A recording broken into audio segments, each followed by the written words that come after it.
rightful place.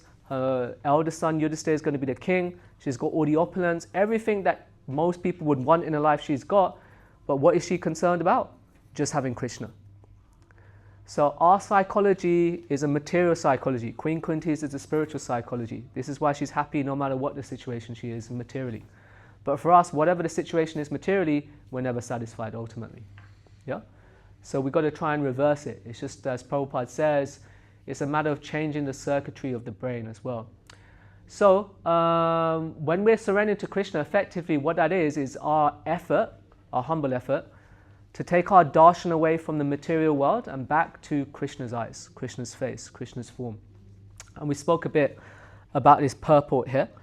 We're going to speak a little bit about trying to please the people and the things of this world versus trying to surrender to Krishna, and what the benefits are, the pros are, and the cons of that maybe as well. But we'll get into that later.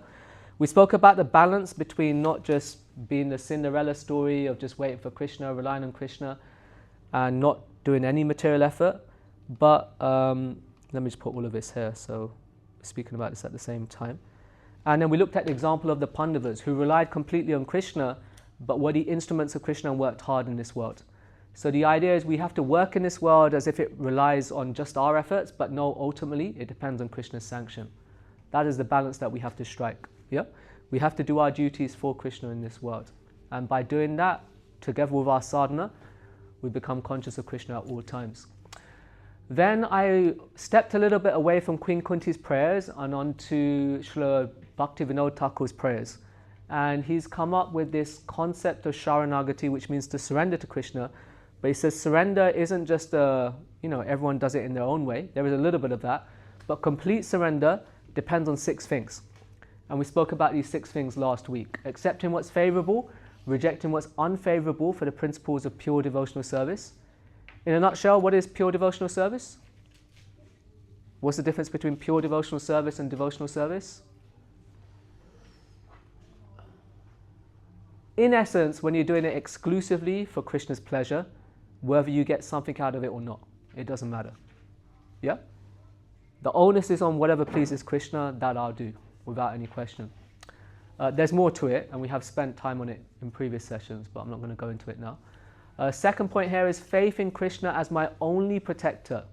So we spoke about how we've got many masters in this world, many pillars of strength and endurance and things that help us to rescue us from boredom, or when we feel unsafe, we've got many shelters, so to speak, but somehow we have to see Krishna behind all of them, Krishna as the one that's sanctioning all of them. Do you remember I gave the example of being in the ocean, being in the sea, and you grab onto something that's floating and it keeps you afloat, but then when the boat comes, then the captain is saying, well, just jump onto the ship, and you're like, no, but I've got hold of the float, and the float's been keeping me alive all this time. Only a fool does that, right? So we're sinking in the ocean of samsara, repeated birth and death, and occasionally we get a float thrown our way. This float stops us from being suicidal, stops us from being bored, keeps us happy, keeps us satisfied, but invariably that float's also going to sink with you, isn't it? But when Krishna's ship comes sailing, and actually, unknown to you earlier, the captain of the ship is the one that threw the float to you, but you didn't see the connection earlier. Here we're now seeing the connection. Unless it's sanctioned by Krishna, you don't have any floats in your life.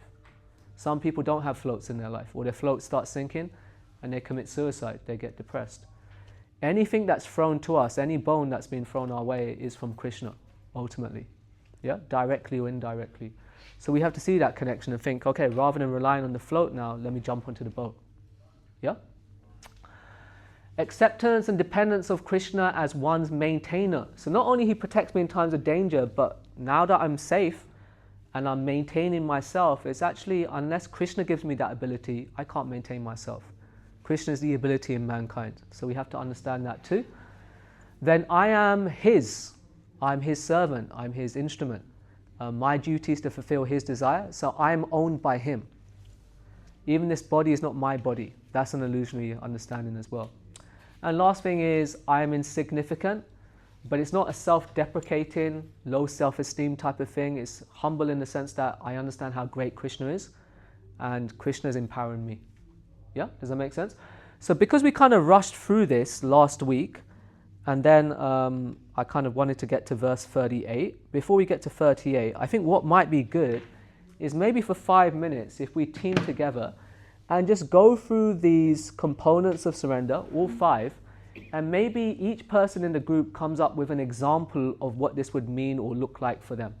Is that okay? So each person in the group, maybe have groups of 3 or 4 maximum, otherwise it would take too long. And each person in the group would go through, accept what's favorable, reject what's unfavorable. Let me give an example of each of these. Then faith in Krishna as my only protector. Let me give a practical example or more of a mood or an understanding how I'm kind of getting that point of view. Is that okay? So if you could get into groups of 3 or 4, and then you've only got 5 minutes, so try and, speed through it as much as you can, but go through each of these things. Someone could please also accept Steve and make him feel welcome as well. That would be good. You could stand up, you could move out. Shivana, you feel free. So if you want to get up, you could also move. Yeah, you don't want to do that? Okay. So guys, groups of 3 or 4, no more than that, yeah? So Priya, Vivek, if you want to join a group, there's one group here, there's one group here as well. 3 or 4 maximum, all right? Okay, before we get to verse 38, I didn't want to project onto you too much, so I just wanted to hear from you how you found just discussing the idea of surrender guided by that template of Srila Bhaktivinoda Thakur. How did you find that as an exercise to do? Any thoughts from anyone? Yeah, we noticed that a lot of them, they're sort of like intertwined with each other and connected to each other, and they sort of complement each other. Yeah, that's there, definitely. Yeah, for sure, good spot. So that different people can read them in different ways, but ultimately you come to the same kind of conclusion with them. So there's lots of different ways of seeing it. Get into it. Yeah, there's actually 2 ways, if you was to broadly categorize. One is how to surrender according to your conditioning and how you see the world. And then also there's an element of surrender that applies to everyone. Like for example, chanting Hare Krishna would apply to everyone. But how to surrender your likes and interests will be kind of unique to you as well. So actually both have to be there. Otherwise, if we only do one and not the other, there's a part of us that we're not surrendering to Krishna. Does that make sense? So we also have to think about how we've wired ourselves, and all of us have engineered ourselves to not surrender to Krishna. But how can we use that side of us to now surrender to Krishna? Yeah, so both have got to be there. That reads to number 4 for me on the list, which I find is sometimes the most challenging to. Number 4, I am His. Yes. Yeah, I mean, that's the biggest challenge, isn't it? In one way or another, right? No, I've got my freedom, my independence, and we do. But the best use of our independence is when we surrender to Krishna. Otherwise, we tend to misuse our independence and we get into all forms of problems and troubles and all that sort of jazz. Binding that we have to the spiritual world, I guess. Unbinding from that is easier said than done, isn't it? Yeah, 100%. Right now, without saying it or thinking it, we've said that we are Mayas. Because Maya's given us the promise that if you surrender to me, I'll give you everything. Without Krishna in the picture. And then we have to understand that's just foolish, that never lasts and it doesn't work actually. And it doesn't make me happy. Okay, yeah, any other thoughts from anyone else? I think humility, because when I don't engage in Krishna consciousness, then my false ego starts to get louder and it can start telling me things, It's like the other day I was reading a book and it was like my ego at the side, like, you can impress everybody there at the temple by knowing that. Do you know what I mean? Serious? I didn't even get that from you. Okay, fine, all right, yeah. But it's in the back of the head. Yeah. Mind, and if you don't work in Krishna consciousness, then that mind takes over. Yeah. It just mind. I remember when I went to my first Krishna consciousness session at university. So I found out about it quite late. I think they started quite late as well. So this was in my 2nd year, right at the end of it. Someone told me about it, I went to it. And then this is the first time I actually met a devotee, believe it or not. It was just like, wow. Up until that point, I thought this is just a philosophy you could read and somehow tap into. But then I found out there's actually people practicing this and people working in the real world practicing it. So that was my first exposure. And then the lady who was leading it, Now she's a consultant psychiatrist. She was asking me, so how did you find out about it? And I told her, and she said, do you know anything about it? So I listed some books I'd read, and I'd read quite a few books. And then she just said like a nice friendly comment. She was like, oh, maybe you should be teaching this. And in my head I was like, yeah, damn straight. Damn straight. This person knows, she recognizes. No, but she was a don as well. But yeah, as long as that whispering is always going to be in the back of mind, as long as we could kind of say, that's just stupid. Like, I don't know too much. Therefore, sometimes, Steve, I say here, there's got to be 2 pennies that drop in order for us to be successful in Krishna consciousness. But I was thinking the other day, there's got to be another penny that drops as well, prior to those 2 pennies. That penny is, or you could say that's also another set of 2 pennies. But one side of the penny, like the heads, is Krishna consciousness will make me happy. The other side of the penny, the tails, is I can't do this alone. I'm not good enough. Unless that penny drops, you can't really excel in Krishna consciousness, and you'd accept the shadow and not the substance of Krishna consciousness. That this will make me happy, this will make me content, this will fulfill me, whatever I'm doing in life, wherever I am, but I'm not good enough to do this by myself. It's got to be there side by side with that. Yep, Liam. What was the other penny? The other penny, that's for another day. 1 penny a day. Got to be patient, Liam. Maybe check your notebook, it'll be there somewhere. That's the problem with writing bare notes, right? You forget what you write as well. That's true. Wasn't it Srila Prabhupada's right, what he said? Yeah, it sounded better when I said it, but yeah, that was part of it. That was part of it as well. Okay, all right, anything else before I move on? Yeah, all right, let's just move on, because otherwise we'll take all day here. So we're going to go from verse 37 to 38. Here, Queen Kunti is going to start again praying for Krishna's favorable gaze. She's mentioned Krishna's gaze before in her prayers. Remember, she's turning away from all of this material prosperity and having her gaze firmly fixed on Krishna to take darshan of Krishna. And to do that, she's expressing saranagati, surrender. Surrendering away from the material energy, the material world, and seeking the gaze of Krishna. That gaze of Krishna brought her back to life many times in the past. So we're going to get into this theme now. Can someone read out verse 38 for me here? As the name and fame of a particular body is finished with the disappearance of the living spirit. Similarly, if you do not look upon us, all our fame and activities, along with the Pandavas and the Yadavas, will end at once. Okay, so a very nice prayer. I think we don't have time for it, but if you were to literally look at the verse, the Sanskrit and the word for word, the literal translation isn't quite the same as this. Srila Prabhupada's added a twist. You see where Prabhupada wrote, similarly, if you do not look upon us, etc., all our things, they will all end at once. The literal translation is, not seeing you, our strength will come to an end. Not seeing you, our strength will come to an end. But Prabhupada reverses it, if you don't look upon us, then everything will come to an end. Okay? And Srila Prabhupada hasn't done this by accident. There's a deep philosophical stance to this, and I think I explained this way back when we started the teachings of Queen Kunti a few months ago. Okay, we'll get to that eventually though. So Queen Kunti is saying this to Krishna. Remember, she's seeing Krishna, speaking to Krishna and saying these statements to Krishna, these prayers. Now say Krishna might counter and say, but you've got so many people to protect you.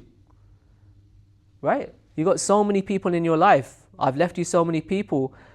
How can you say that, your strength will end? You've got Arjun, who's famous, Yudhisthira, who's Dharma personified, you've got Bhim, who's ferocious. But Queen Kunti is saying, unless we have your favorable glance, none of that matters. Only because we had your favorable glance did these people manage to protect me. Without your sanction, without your glance, without your blessings, actually nothing could protect us. Yeah? And that's also the case for anyone who's not a devotee. Anyone that they get into their life that's in their orbit, it's been sanctioned by Krishna by the laws of karma. For a devotee, Krishna himself directly sanctions. That's the difference, but ultimately it's only Krishna that sanctions and no one else. Yeah? So, let's get into this different translation. Srila Prabhupada is talking about this theme that his spiritual master, Srila Bhaktisiddhanta Saraswati Thakur, in his teachings spoke about. And that is the difference between the person who sees, the seer, and the object of their vision, which is the seen. So if you remember, we stand in front of Krishna And in Sanskrit, in Hindi, it's we take darshan of Krishna. We see Krishna. But actually, it's not that we see Krishna. Krishna is seeing us. Our psychology in this world of enjoyment is we are seeing. We are taking darshan, and therefore we try to enjoy. We try to control. We try to manipulate. Yeah? And then sometimes we may do that with Krishna without realizing, you know, I like Krishna's garland, and like this, and like that. But never are we thinking, is Krishna really the object of my vision, or am I the object of Krishna's vision? Who is seeing who? Who should be seen by who? Right? And in what mood? I gave this example before. One time, those of you that have been with us to Mayapur, when we went to Chaitanya Mat, where Bhaktisiddhanta did the first of his 64 Gaudiya Mats, and then we have his famous deities. There's Chaitanya Mahaprabhu, and there's Radha and Krishna there. And I think in this picture here, in the black and white, has Bhaktisiddhanta, after Prabhupada, has he got his spectacles on? Round spectacles, yeah. So famously, in many of the pictures, he's got these round specs, just like you have got, Liam. Yours is a bit more fancier though, maybe. But his one looks better. Anyway, so he had them on. And normally, you know, in the portraits of Bhaktisiddhanta, you see them.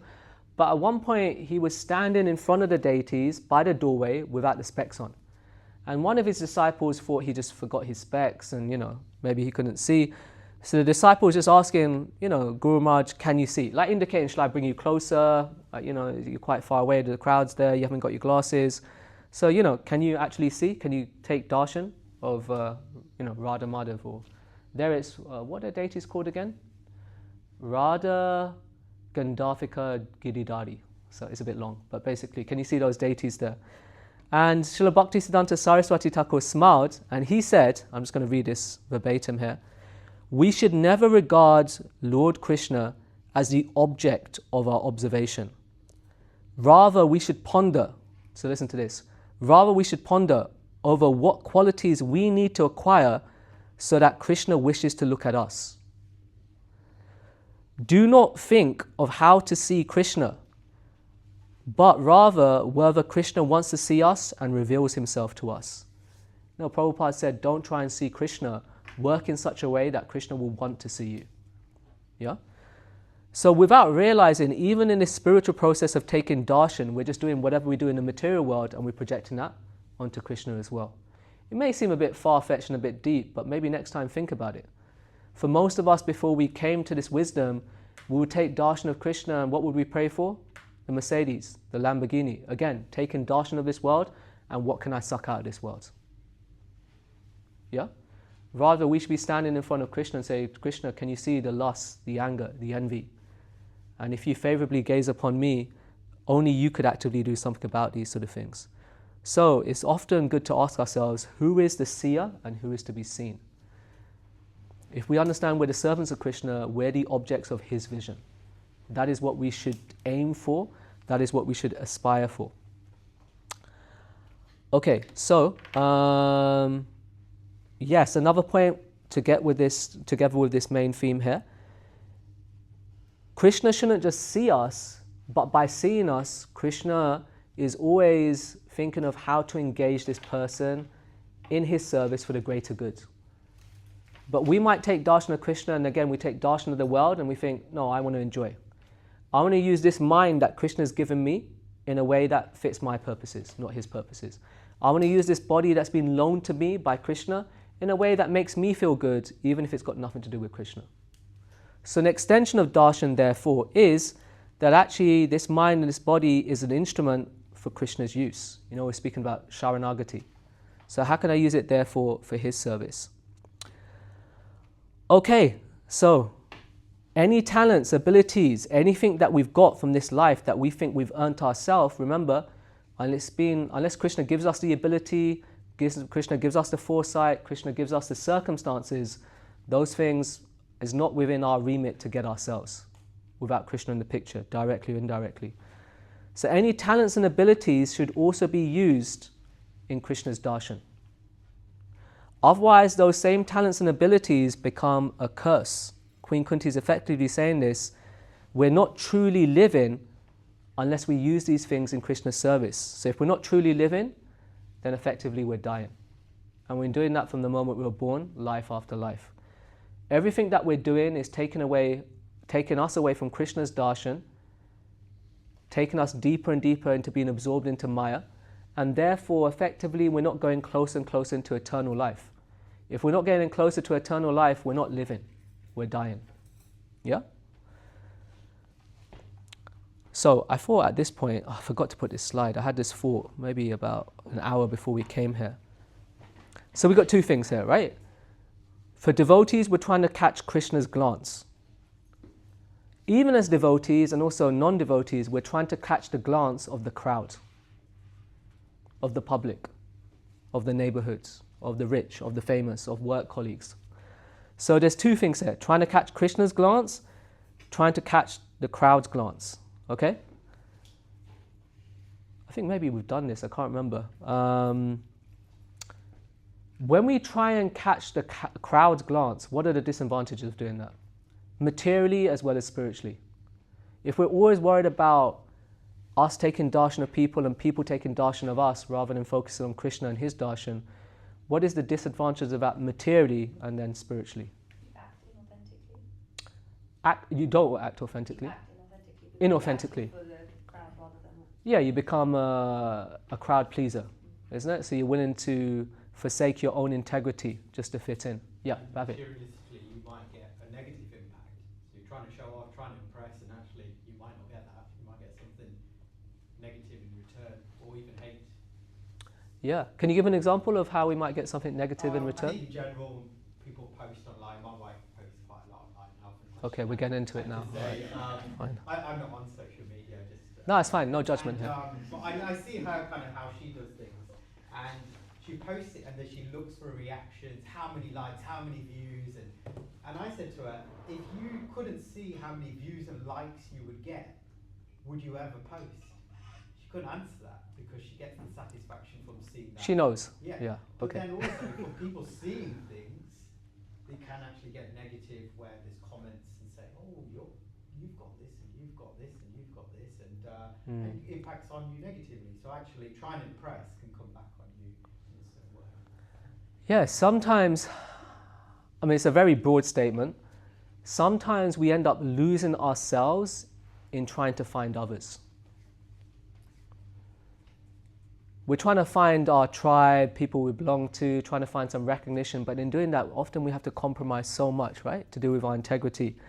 And then ultimately, like Bhavik was saying, we end up becoming a slave to qualities like lust and anger and jealousy and envy. From a material point of view, that's not healthy, and from a spiritual point of view, you're really lost now. And it can potentially make you feel sad. So she says this thing, sorry, I'm talking about why. Because they viewed the video 100 times, but only 20 people have liked it. So then I said, what does that mean? She says, a lot of people looking at it, but they're not liking it. And I said, I don't know, what difference does that make? But it made her feel a little bit sad for that. And I was thinking, well, you post this for happiness. Actually, you felt a little bit sad for me. So what did you get?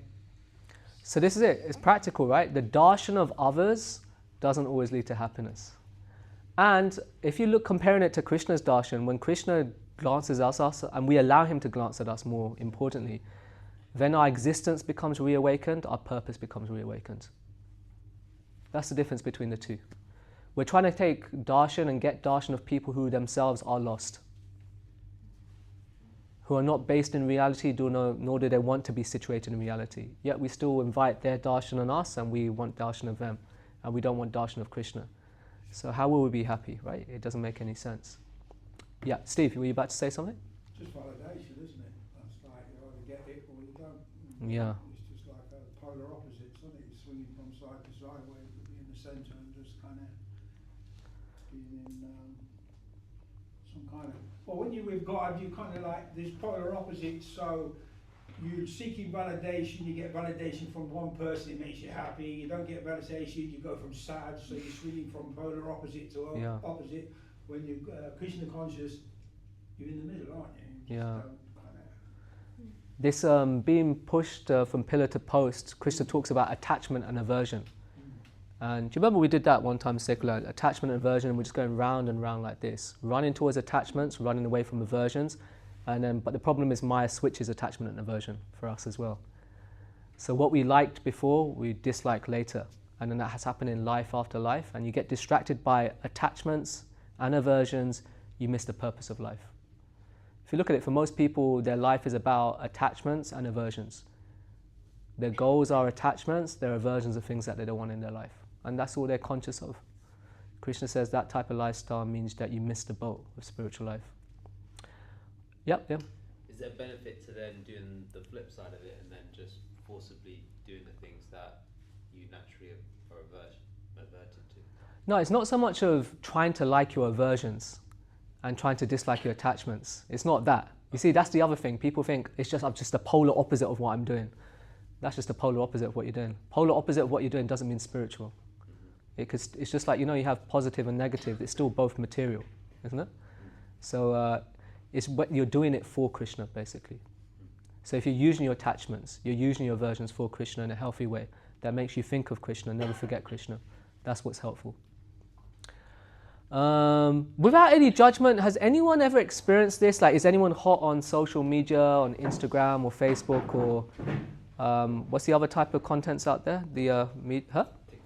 TikTok? Yeah, okay. Has anyone ever experienced this themselves, that actually I put a post on and I thought I'd feel good about it, but actually the same post I just feel really bad about?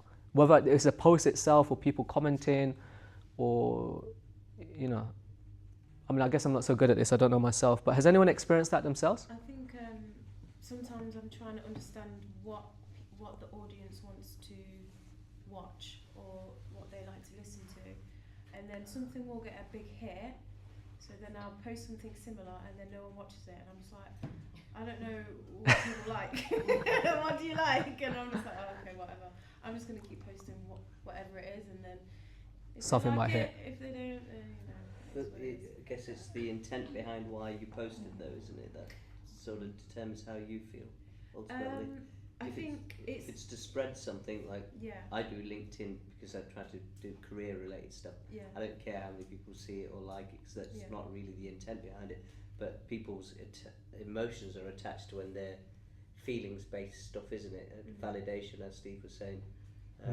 So I guess maybe not in terms of validation, but in terms of trying to figure out what people want to watch. So like, I'm attached to that. What do you want to? I'm thinking that I'm going to understand that, and if I can get that, then I can maybe make more content, and it can get, we can do whatever we can with it. I guess what goal really is, I suppose, is that. Yeah, that's really I think that's the natural answer. I wasn't so much getting at that, but just like examples of Anyone else? Any times you got done up, so to speak? Not to sound street, but yeah, go on, Liam. I think it's from a similar perspective to Shanice, like you're trying to understand and make, even if you're not trying to explicitly get likes or recognition through the, social media, you're trying to connect with the people that you think are your crowd, your demographic. So when you don't make that connection in a particular post or whatever, then you feel slightly dejected. Yeah.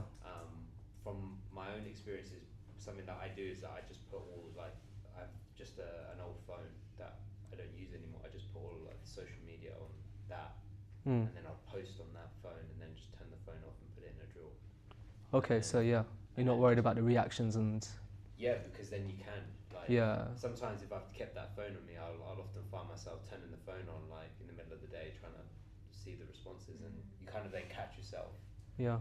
Because I think I took social media out of my life for probably the best part of 2 years, and you become a lot more content in just what you're doing, as opposed to the gratification from other people, validation from other people.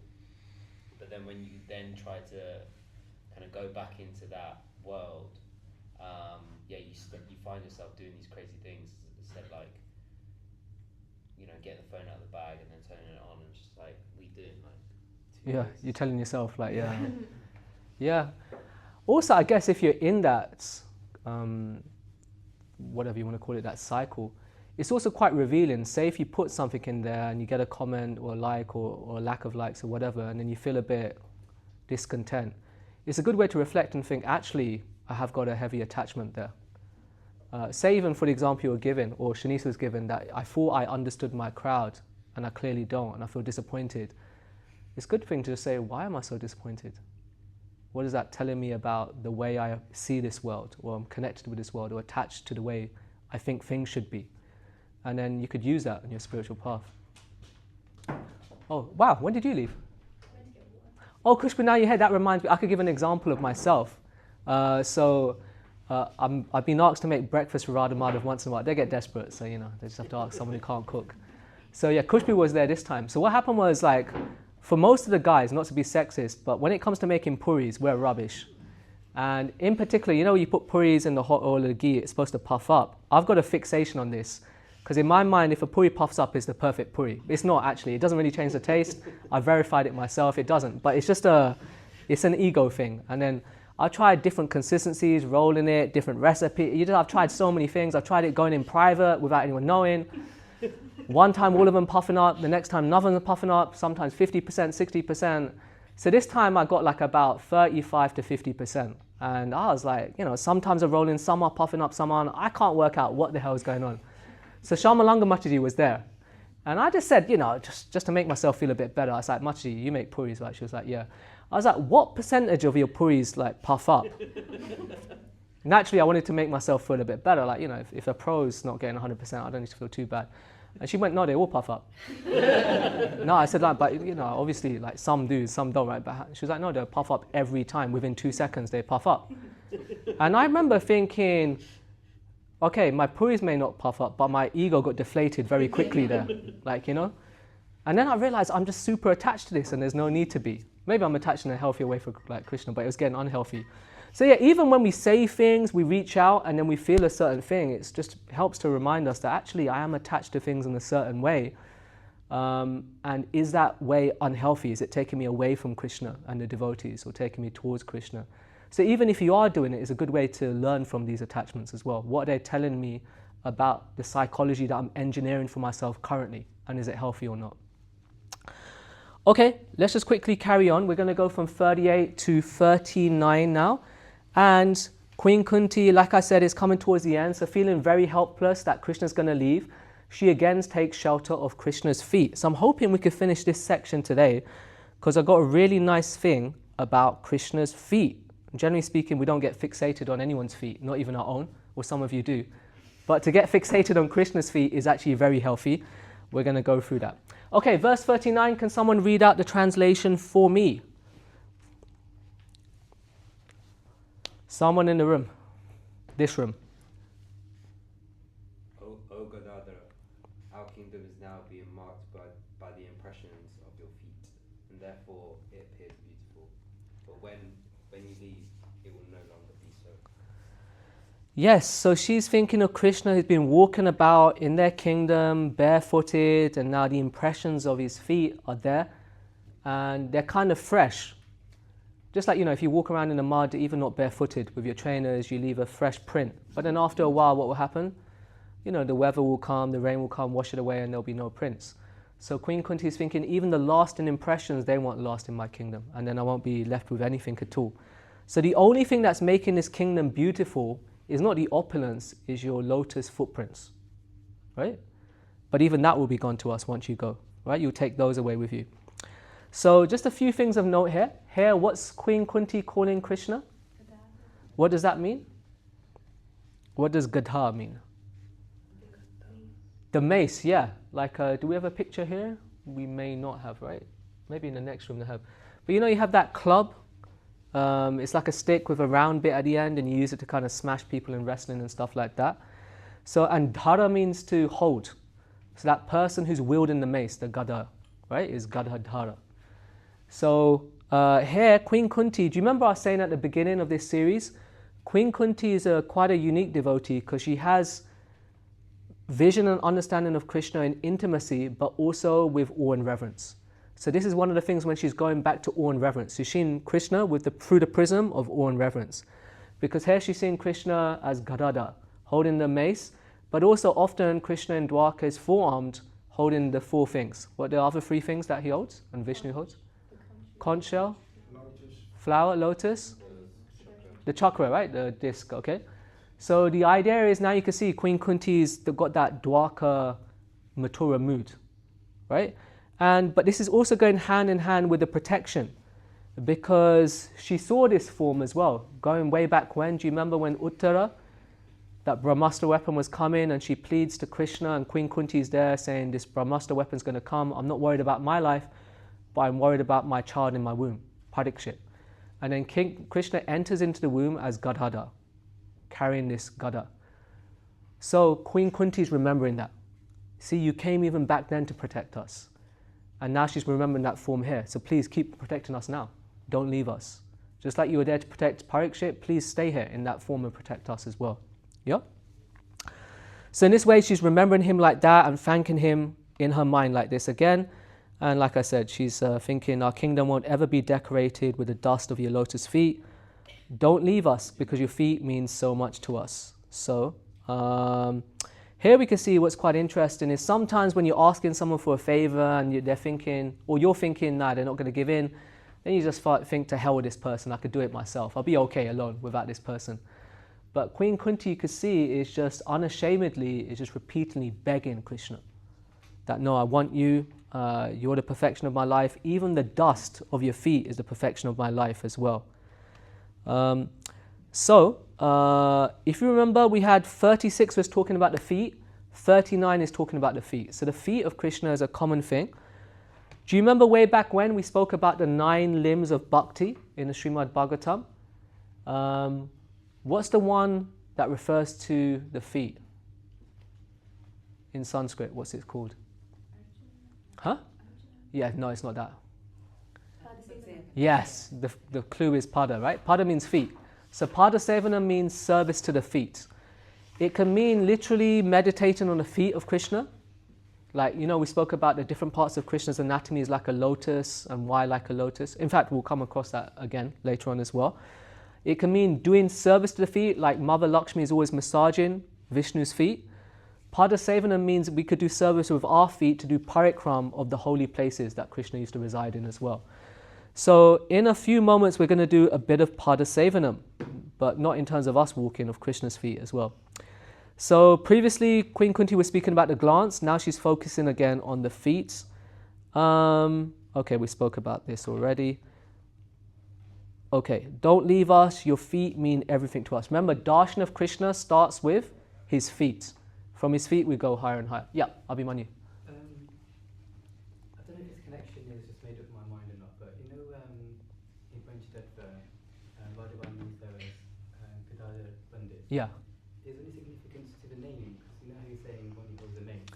With this verse, I've not come across that.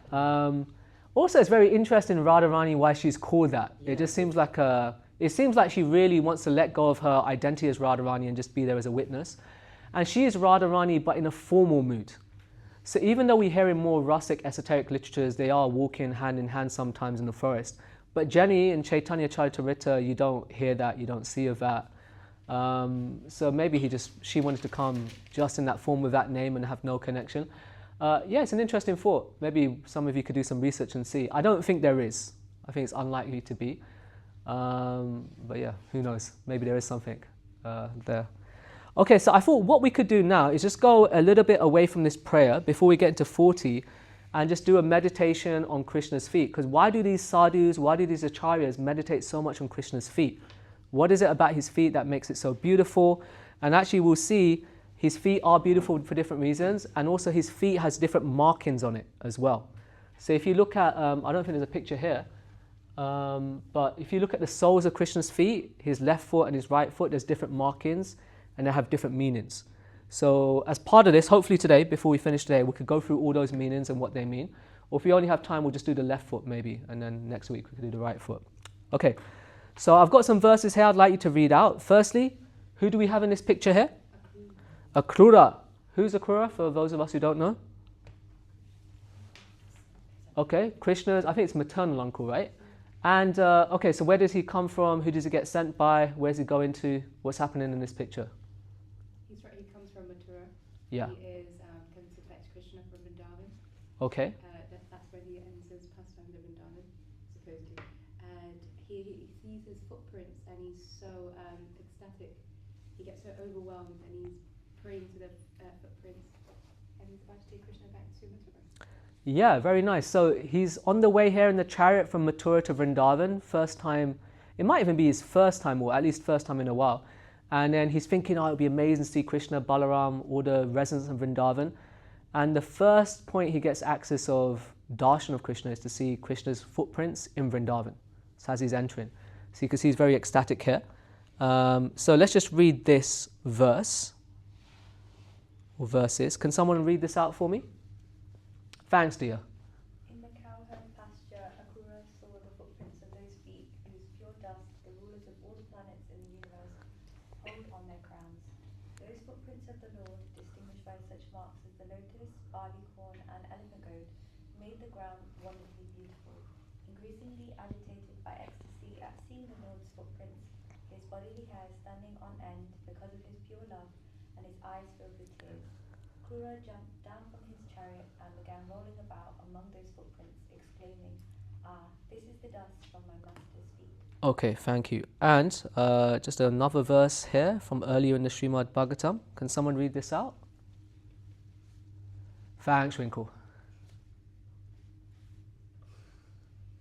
Lakshmiji, the goddess of fortune, whose glance of grace was sought by demigods like Brahma, and from whom they surrendered many a day unto the personality of Godhead, gave up her own abode in the forest of lotus flowers and engaged herself in the service of the lotus feet of the Lord. I was endowed with specific powers to supersede the fortune of all the three planetary systems by being decorated with impressions of the flag, thunderbolt, the elephant driving rod, and the lotus flower, which are the signs of the lotus feet of the Lord. But at the end, when I felt I was so fortunate, the Lord left me. So here we've got a verse from the Srimad Bhagavatam about a devotee meditating on the lotus feet of Krishna, and you can see it's introducing this idea that Krishna's feet are engraved with certain symbols. So I thought what might be nice is we meditate on Krishna's feet, the feet in which, or by which the whole world, the three planetary systems reside. And you can see, I'm just kind of blitzing through this so we can finish one of the feet today. This is a quick look at the left and the right foot. There's many different symbols there. This is in Sanskrit language, but we're going to go through them English one by one. The first one we're going to go through is actually this one here, the barley corn or John here, okay? And like this, we'll go through this foot here, and then we'll go through that foot there. So we're going to go through these symbols one by one, and why those symbols at Krishna's feet. And let's just see how we feel by hearing about Krishna's feet, rather than your favorite celebrity's feet, how you feel at the end of it. Is that okay? Let's see if there's any difference. Maybe you could, meditate on your favorite celebrity's foot now, and then stop now, and then we're going to go to Krishna's foot. Okay? Let's get into it. So, first one here. So if you remember, this one's not actually in black, but it's up here. This one here is representing the barley corn, just by the base of the big toe there. So, maybe I was meant to make these come up one at a time. But, so basically for devotees that serve the lotus feet of Krishna, the following are true. So why the barley corn? So barley corn is like, for the farmers it represents a fruitful harvest, a bountiful harvest.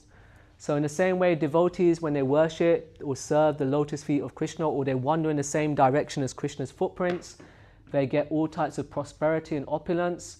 Just like barley can be ground and sustain human life, Krishna's feet are nourishing as well. And all of our millions and billions and trillions of lifetimes, when we take to Krishna's lotus feet, it's like 1 grain of barley, basically.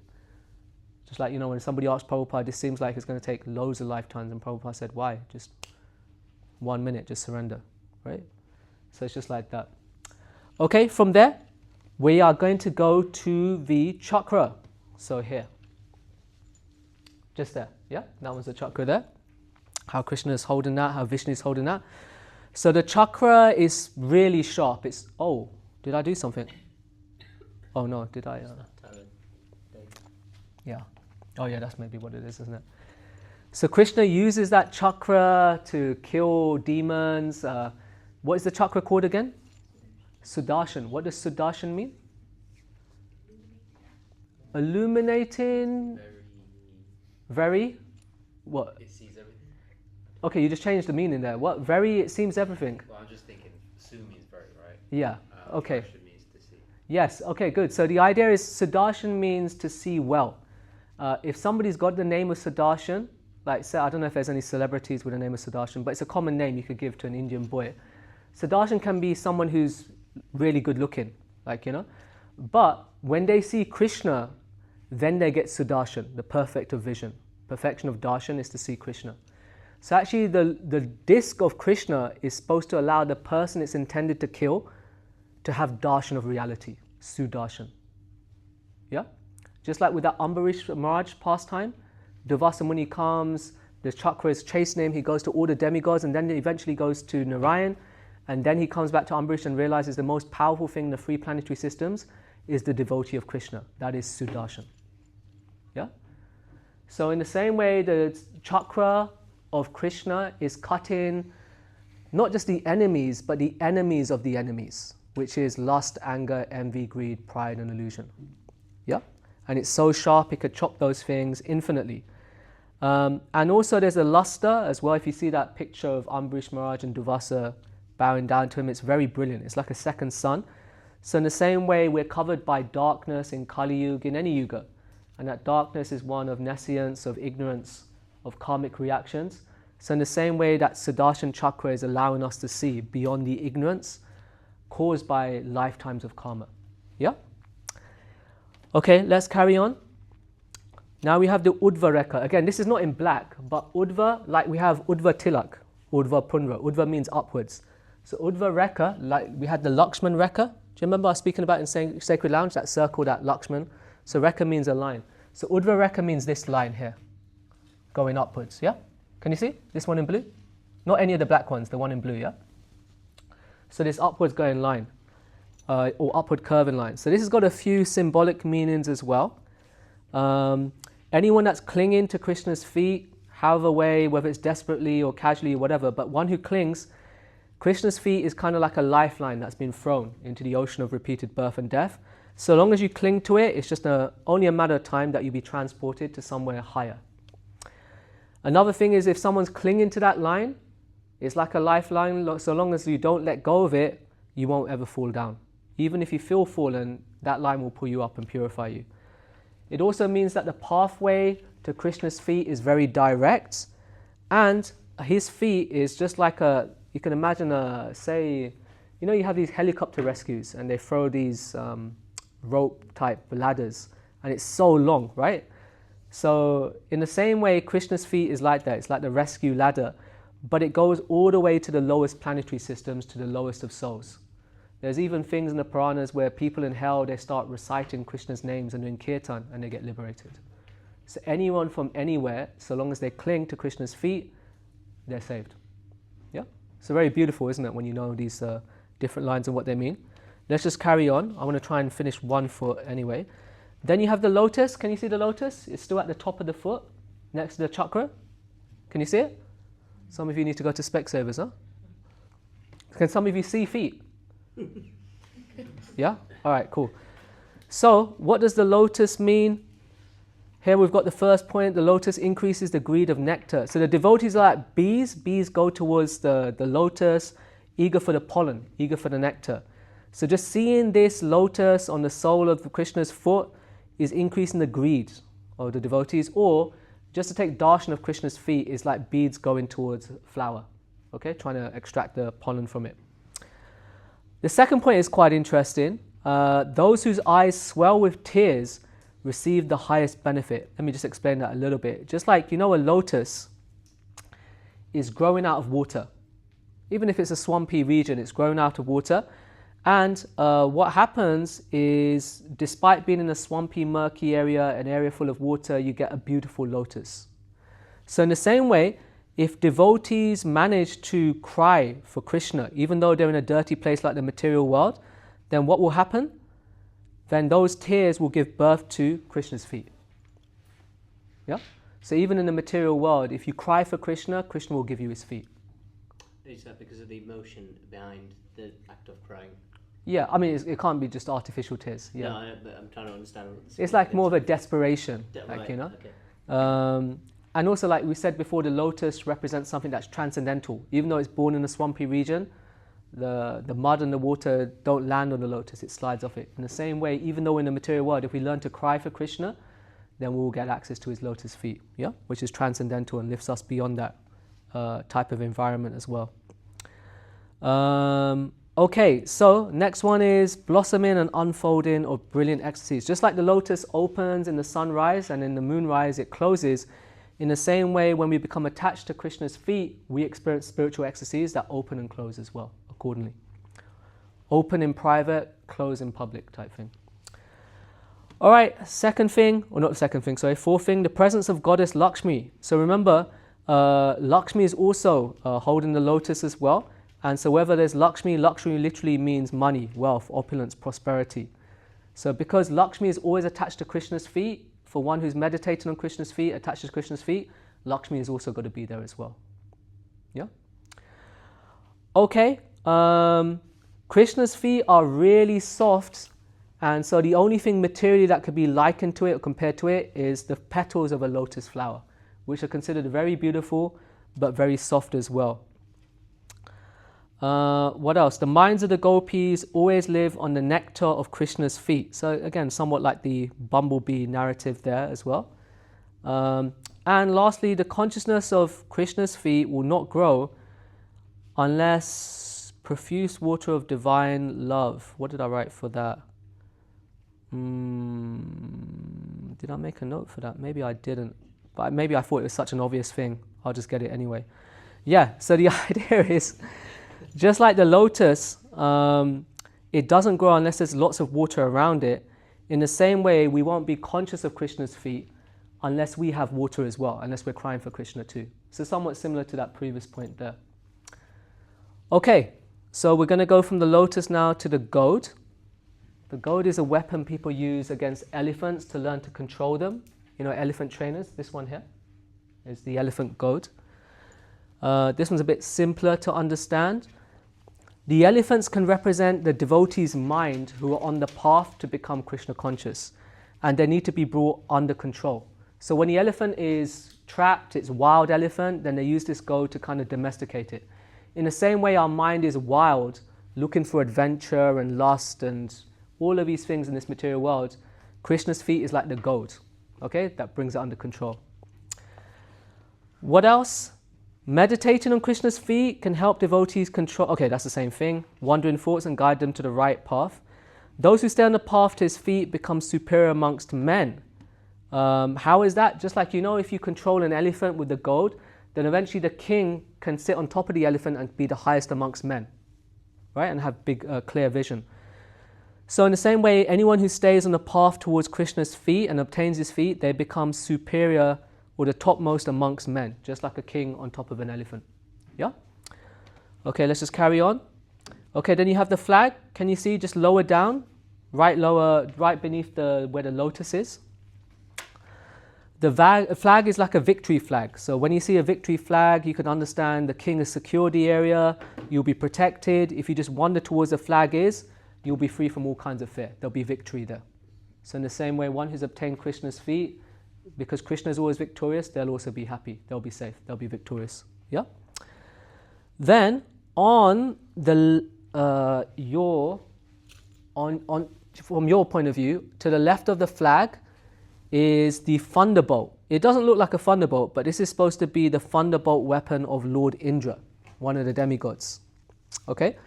So, or Vajra, you might have heard this word, thunderbolt. So why do we have that Vajra there, or that thunderbolt there? There's a few reasons. Just like, you know, you see sometimes thunder crashing down on a mountain and pieces of mountain explode off, right? In the same way, Krishna's feet is kind of like a thunderbolt to the mountain of our karmic reactions, which has been building up for many, many lifetimes. As soon as one thinks about the feet, becomes attached to the feet, does a bit of service for the feet, it's like a lightning flash on that karma. To the degree it's there, to that degree your karmic reactions get annihilated. Also, whoever's holding on to Krishna's feet is like Lord Indra holding on to his thunderbolt weapon. So just like Lord Indra has got a prestigious position, he's the highest amongst demigods, In the same way, the devotees devotees on a higher platform than even Indra as well. And another thing as well, Rudra is first part of Rajanab, which is the great grandson of Krishna. And what happens is after Krishna leaves the planet, his great grandson will be one that reestablishes the temples, the deities, the parikrams, the festivals, all the preserved places of Krishna's pastime. Okay, we're going to go now to, what's that thing that's next to the flag? Umbrella. Okay, good. Yeah, it's the umbrella. So a few points on the umbrella. Are we okay to finish this foot, or should we stop now? Finish the foot? We've got a few more things.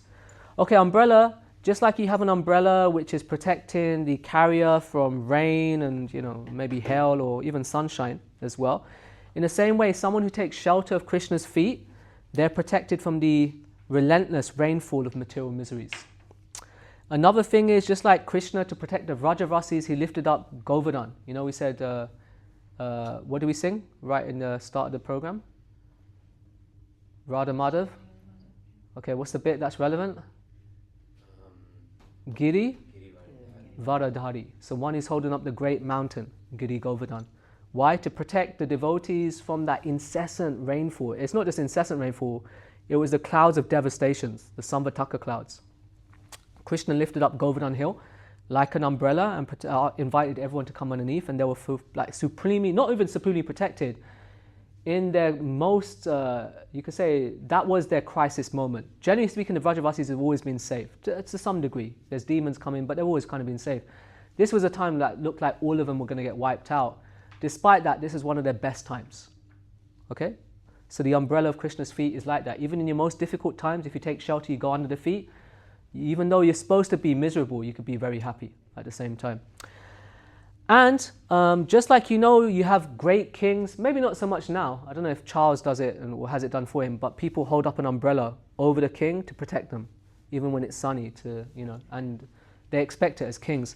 In the same way, a devotee, when they hold over the umbrella of Krishna's feet on top of their head, they become more exalted than the greatest kings on earth. Yeah? Okay, let's carry on. We're on slide 105 or 128. We're getting there. Okay, just me, I'm excited about that. All right, in the bottom we've got this octagon shape. Obviously it's an octagon shape. It's an octagon, okay?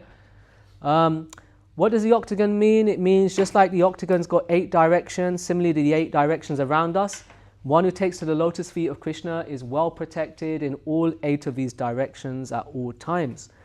Also it means there's nothing within the kingdom of 8 directions, i.e. this material world, that is not unattainable for a devotee. Remember, Srila Prabhupada said, impossible is a word in a fool's dictionary. Nothing is actually impossible for a devotee if they're empowered by Krishna.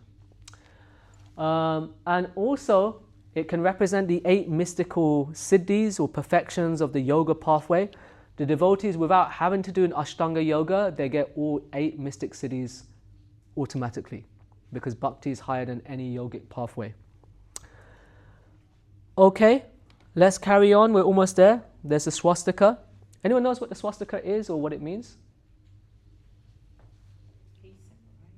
Peace symbol, yeah. So commonly people know it as a peace symbol. Well, maybe not people in Germany, but people in India, right, know it as the peace symbol there. So you can see the swastika around the octagon as well. So generally speaking, in Indian tradition, it means peace. Swa is su, just like you have Sudarshan means very, and astik means there is. So may there be peace and prosperity in all the 4 directions. Or another way of looking at it is, may there be peace and prosperity for me coming from all 4 directions. Generally speaking, it's for others in all the 4 directions. So let there be good fortune. Let there be well-being for everyone and for me in all directions. The same thing is there for a devotee. Anyone who takes the shelter of Krishna's feet is always going to be well wherever they work, wherever they walk, north, south, east or west, wherever they go, they'll be happy. And nothing inauspicious could be there for such a person.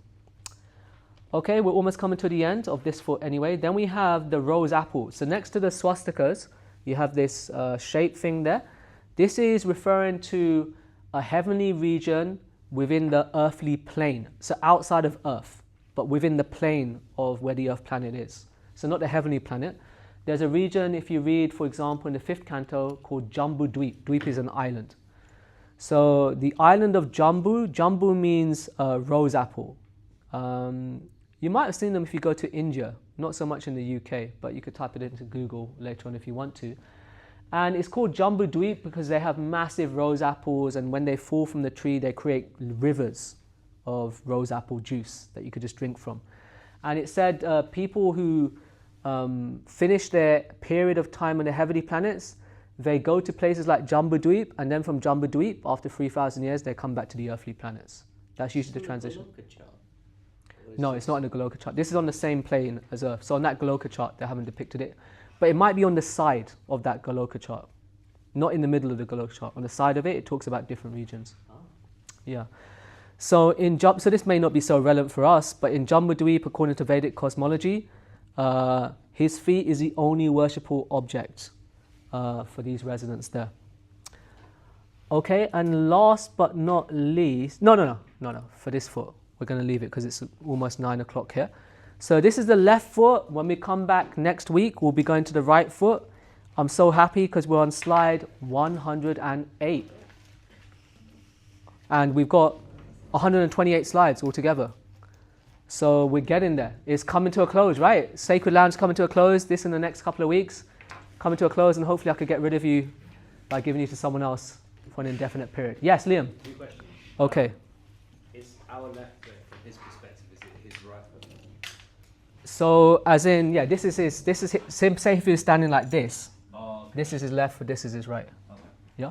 Second question is, you know the octagon, is that anything similar to like I think they're called yantras? Oh yeah, maybe I could see what you're saying that with the shape and stuff. It could be. It wasn't one of the reasons why I kind of looked up. But maybe, could be. That was the main thing that I found, just the 8 directions. But. Yeah. Okay, so how does everyone feel now meditating on Krishna's feet for the last 10 minutes or so? I'm okay with it. Yeah? No one feels dirty? No one feels unclean? Oh, we've been meditating on someone's foot? Question for you. So, you know, Pura was in the dust of his feet. Yeah. Is this why we dust when we go I to mean, Vrindavan? not exclusively for that reason, but that's one of the reasons. One of the reasons. Yeah, Okay. definitely, yeah. So everyone feels good hearing about Krishna's left foot? Do you imagine what you've heard about the right foot? Yeah, exactly. Okay. Yes, Ajay, any final points? These are markings, encryption. It's like. Yeah, one of the reasons, like for us, like how do you tell God is God? There's a few different parameters, but one is they have, like you could say, birthmarks, inscribed into their feet that are predicted in Scripture. Right. So these things are in Scripture before Krishna appears, and when Krishna appears, he has all of these things. So it's not a tattoo. It's not something you burn into your feet. It's from birth. Just like, you know, if you go to a doctor could tell you what's a birthmark and what's fake. It's like that. Yeah? Same thing with Chaitanya Mahaprabhu. Same thing, Radharani also has like marks on her feet. Does Lord Chaitanya have the same mark? It's not the same, but there's some same symbols there. Why does he have different ones if he's Krishna? He's Krishna himself, but he's also Lord Chaitanya, right? Just like Lord Ram is like Krishna, but it's Lord Ram. But Lord Ram has different markings too. Yeah, I thought that was implied by what I said, but yeah, thanks for making that very explicitly clear. Yes. Okay, is that fine? Everyone's happy? Good. Hare Krishna. So just so you know, tomorrow